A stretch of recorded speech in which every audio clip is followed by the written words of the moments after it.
Around 6 p.m. on December 29, 1979, the pilot of a forestry department spotter plane noticed smoke rising from brushland in Carrigullen, a suburb of Perth, Western Australia. They had been in the area monitoring a brush fire. They discovered the horrifying source of the smoke the following morning in the Canning Dam catchment area, approximately half a mile south of Brookton Highway. It was coming from a smoldering tree stump, and the badly burned human body slumped over it. The body was that of 22-year-old Karen Tate. Her autopsy revealed extensive head and facial injuries. She had been beaten to death. Police believed a bloody chunk of wood found at the crime scene was the murder weapon. Karen had been born in Victoria in April of 1957, but her family had moved when she was just a year old, so most of her life was spent in Avalon Beach, New South Wales. She had a small circle of close friends, but a large group of social acquaintances. She was very comfortable being on her own and taking care of herself. She was kind, curious, and vivacious. Karen had moved across the country following a devastating loss. Karen was the mother of twin girls, but her daughter Amber died of sudden infant death syndrome in 1977, when she was just 5 months old. Karen left her other daughter with her father in Sydney and moved to Western Australia in 1978. In 1979, she was living on Barley Street in Mount Lawley, but at the end of the year, she was house-sitting at a property in Carrigullen. Karen had spent the evening of December 28, 1979, at a dance held at the North Cottesloe Surf Life Saving Club. She then spent the night with some of her friends in Swanbourne. The following morning, Karen got a ride back to her Barley Street residence around 11 a.m. She was never seen alive again. What happened during the final 7 hours of Karen's life, between when she left her friend's home and when the smoke coming from the fire that had been set to her remains was seen, was a mystery to police. Trying to ascertain where Karen was and what she was doing during those hours was a major focus of the early investigation into her murder. Karen regularly hitchhiked, often enough that she carried a black helmet with her when she was out, just in case she was offered a ride on a motorcycle. This, of course, led police to theorize that Karen had been killed by someone she had accepted a ride from. A young woman did call police with an anonymous tip, saying that she had seen Karen on the back of a man's motorcycle on the day of her death. Police made appeals for the woman to come forward and provide additional information, but she never did. Several burned items had been found in a rough semicircle around Karen's body, which led to fears that her death had somehow been connected to witchcraft. Rumors flew that jewelry Karen had been wearing had secret occult meanings, and that she was a practicing witch. Individuals claiming to be white witches told the local newspaper that Karen's murder could be connected to black magic. These claims inspired some local hysteria, but they were all unfounded. Karen was very curious and open-minded, so she visited all manner of bookshops and was willing to listen to other people when they explained their beliefs, but she herself was in no way involved in the occult. Decades passed without answers in Karen's case.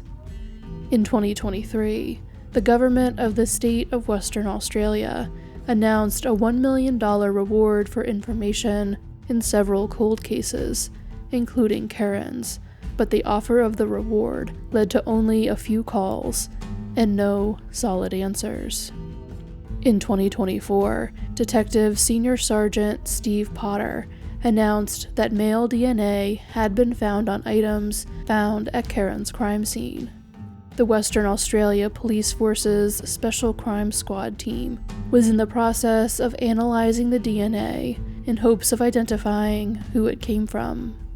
The main technique they would be using was genetic genealogy. The effort was massive and time-consuming. 4 people worked on the case almost non-stop for a full year. They examined genetic profiles from the commercial DNA sites, GEDmatch and Family Tree DNA, and developed a family tree containing more than 10,000 people that went back to the 1600s. Most of the relatives of the killer initially identified by this effort were several generations removed from the killer, so tediously researching the links between all of the individuals in the family tree and expanding it took a lot of time and effort. In March of 2025, however, all of the work paid off. On March 13th, 2025, cold case investigators with the Western Australia Police Force announced that they had been able to tie the DNA profile from Karen's crime scene to a potential suspect. As such, they were formally identifying Terrence John Fiser as a suspect in Karen's murder. Unfortunately, that was all they could do, as Fiser had died of cancer 25 years earlier, and therefore could not be arrested and charged. Fiser was born on February 11, 1950, in Mount Lawley. From 1970 until 1972, he served in the Australian Army. He spent the majority of his service stationed in Townsville. Fiser got married in 1973, but he and his wife divorced in 1981. The marriage did not produce any children. Around the time of Karen's murder, Fiser was living mainly in Rivervale and Manning. He then lived with his father in Manning until his death from cancer on August 27, 2000. He had no criminal record and had only ever interacted with police for minor traffic infringements. When police announced that Fiser had been identified as a suspect in Karen's case, they also made another surprising announcement. They believed that Fiser was connected to 2 other cold cases not previously tied to Karen's case, the murders of Carrie Turner and Barbara Western. If Fiser did in fact kill all 3 of these women, he would be considered a serial killer. Carrie Suzanne Turner was born in September of 1972, the youngest of 3 children. In 1991, the 18-year-old was living with her parents in the suburb of Bickley and working part-time as a shop assistant. On June 29th, she and a friend hitchhiked from the friend's home in Armadale to Pinocchio's nightclub on Murray Street in Perth, arriving there around 10:30 p.m. She became separated from her friend once they got inside. Carrie was seen socializing with many different people throughout the night until she left the club alone around 4 a.m. on June 30th. Carrie got into a taxi outside the club, but the driver soon realized that she did not have the money to pay her fare, so he made her get out on the causeway in East Perth. Multiple witnesses saw her sitting on the curb or trying to hitch a ride. Another taxi driver picked her up, but he also realized that Carrie did not have the money to pay him, so he had her get out of his vehicle on Shepperton Road, near Millar Street, at approximately 5 a.m. A vehicle traveling southeast on Shepperton Road was seen pulling up alongside Carrie. Witnesses reported that Carrie got into the car, and it continued on. She was never seen alive again. Carrie's parents reported her missing on July 1st, and she remained missing for almost a month. Her body was discovered in bushland in the area of Bedfordale, near the Canning Dam, fully clothed and hidden behind a log. Barbara Ann Western was born in Perth on May 30th, 1948. She got married in 1967 and had 2 children, but the marriage ended after 5 years. Barbara then raised her children on her own. She had a very loving personality, which made her an attentive and caring mother, as well as a supportive friend to her wide social circle. Barbara began a new relationship 10 years after her divorce, and began living with her partner a year into the relationship, but the couple did not marry. Barbara went out for the evening on June 27, 1986, leaving her home sometime between 6 and 7 p.m.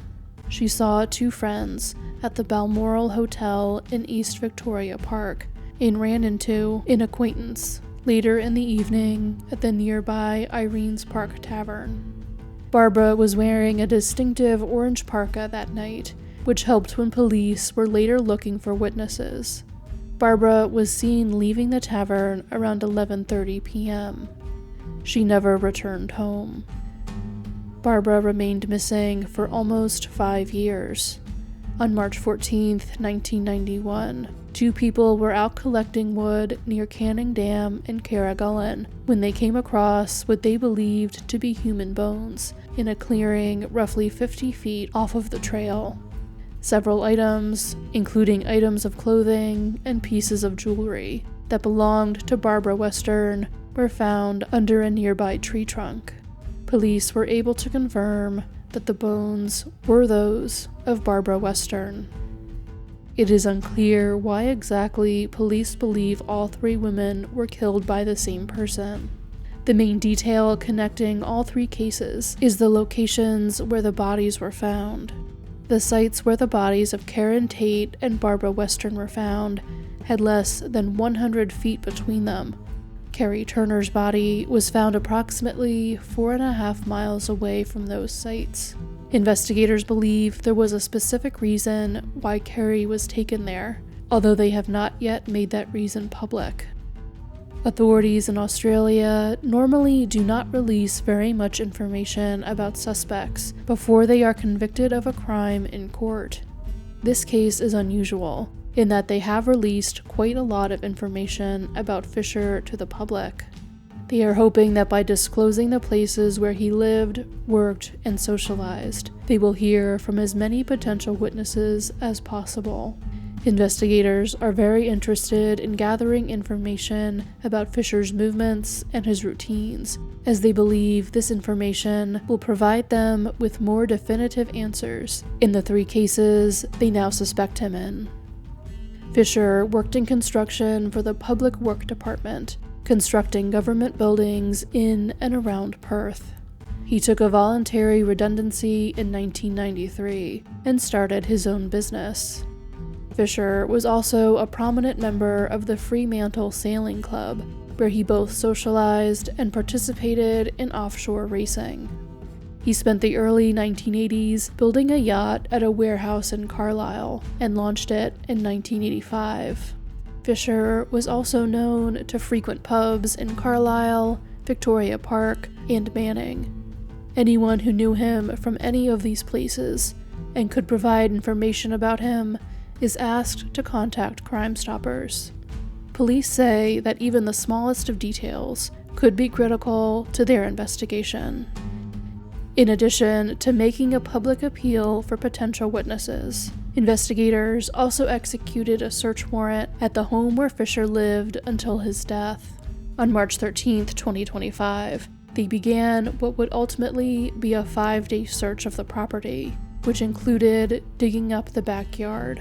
According to a police spokesperson, several items from the property were taken into evidence, with some of them being sent for forensic examination. Karen's sister Anne-Marie and brother Matt gave an interview following Fisher's identification. They expressed gratitude to all of the investigators who worked on their sister's case, as well as relief that Fisher is dead, both because it spares them the trauma of going through a trial, and because he can no longer hurt anyone else. They miss their sister and find some peace of mind in the answers they now have. That being said, they also implored anyone who knew Fisher to come forward, as they could, unknowingly, be able to open up a new avenue of investigation that ultimately answers some of the remaining questions about what happened to Karen, Carrie, and Barbara.